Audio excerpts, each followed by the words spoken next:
I think we have to distinguish Silent Way for beginners and Silent Way for intermediate students. Yes. Because the two, it's dealt with in a class which is taught this way, the two situations are dealt with very differently. Yes. But if we're now talking about Silent Way for intermediate students, yes. the standard way of getting everything going, getting languages, is to have a class conversation. Absolutely. And it seems to me this is an example of the class expressing themselves. Yes. Perhaps you could talk a bit about the dynamics of how would you get a class conversation started? How do you keep it going? What do you do? What is your involvement in a class conversation? Right. So a class conversation is a conversation between all the students in the class, and there can be quite a lot. It's not a problem to have 40 people in the class. Okay. And we can have a class conversation. I usually launch it at I launch the first one because the students are not expecting this kind of thing. Right. And as I said, I launch it with a sentence like, "What did you do last weekend?" Because last weekend, this can go on for a whole day if we have easily, because all the people did something different. There's Friday night, Saturday morning, Saturday midday, Saturday afternoon, Saturday evening, Sunday. So it's very, very easy to extend. Everybody can participate. Everybody can participate. Everybody did something different, and everybody has an answer. Right. Where did you go on holidays last year? Some people might not have been on holidays at all. Sure. This is a good sentence to begin with. And so, as I said, we work on the pronunciation of the... We've already worked on pronunciation. When I begin a course, I begin it with about 3 hours of pronunciation. All right. We've now worked on pronunciation, and now I begin teaching the language, part of the language. And so the first thing we do is work on the question, so everyone in the class can ask the question as best they can at the moment. This doesn't mean that their pronunciation is perfect. What it means is that they know what they're looking for, and we'll talk about pronunciation at another moment. They know what they should be doing, although they're not yet at all expert in being able to do it. So somebody asks the question to somebody else, and that person answers with what they did, which I correct. I have several means of correcting this. I very often use, for example, fingers. I can use finger correction. No, I'm going to ask you about correction in a moment. I think let's stick with just the basic structure of a class conversation to begin with. So this person answers, and then I would get this person to ask somebody else, and they might answer, and then somebody else, and whatever. It goes wherever it goes. I don't really control where it goes. But my job is to correct every sentence. Okay. I want every sentence to be grammatically correct and pronounced as best possible at the moment, as well as the students can manage at this particular moment. And of course this would evolve over the period of the class.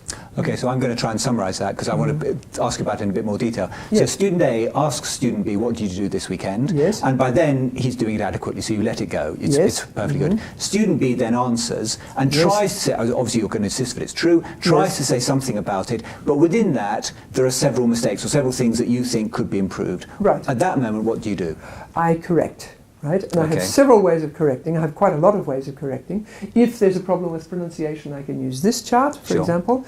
If there's a problem with grammar, what I usually do is use my fingers. This is a very efficient way of correcting. We simply put one word per sentence. For example, last weekend I went to London. All right, last weekend I went to London. And so here it is. And supposing he said, last weekend I went in London, right? Sure. All I do is I hold up my fingers, I get him to put the words on the fingers like this, and then what I might do is say one problem. I don't indicate where it is. What he has to do then is think, all right, last weekend should be okay, I went, that might be wrong, so he might change that in actual fact. I went in London. If he does that, then what I might do is do just this, which indicates that this is where the problem is, right? Or if his pronunciation, well, by then his pronunciation is okay. Let's assume it's okay. Yes, we assume it's okay. So he might simply say, "Oh, yes, last week I went to London." That means he knows it. In actual fact, it was just a slip, right? Or he might say, "Really?"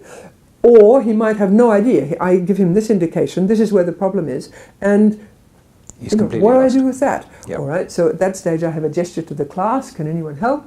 And someone in the class might be able to help. Usually with that kind of mistake, somebody in the class can help. So what they would say is to, or they might repeat the sentence, and then we have the correct sentence. So I get him to say it again, then we get it really correct. Everyone in the class says it. Okay. Right? And then I go back and I ask the first person to ask the question again, and then I ask this person to respond to the question. So that what I'm doing is I want to tie the two together. Right? I want the question, I want the answer to be an answer to the question. Okay, and I think this is what I was getting at, because I wanted, it's very clear when I've been in classes you've taught and I've watched you teach, it's been very clear that a question is asked, a genuine answer is given, and then the correction process is very much in parenthesis. You as the teacher are very clearly opening a parenthesis where we work on improving the way in which we're going to express what the student wants to say. Yes. When that work is finished, it then gets sewn back into the actual genuine exchange which is happening between the two students. That's right, yes. And if the class conversation goes on, because at the moment we're in the very first class conversation, which is, for example, this person, B, asks C, what did you do last weekend? Oh, that would be something, for example. What did you do last weekend? And I would insist on that. So we'd have the question, what did you do last weekend? Sure. All right? And then this was the correct question to ask, for A to ask B. Sure. It's no longer the correct question for B to ask C. So it's the correct question without the correct prosody. Yes, exactly. Right. The question has to be changed now. And so that is stunning, right? So I just have this, and then I say there's a problem. Yeah. Okay? And they can sit there. That's going to floor everybody. That is going to floor everybody, because it was right a few moments ago, it's not right anymore. Okay? And it's really quite astounding. They can think about that for a couple of minutes, and then somebody will say, what? And then they might get it wrong, but they might get it right. They probably would get it right. What did you do last weekend? That's it. Yes, the penny has dropped. The penny has dropped, but what's important about that is that nobody in the class can not know that this is what you do when you're bouncing the same question off somebody else.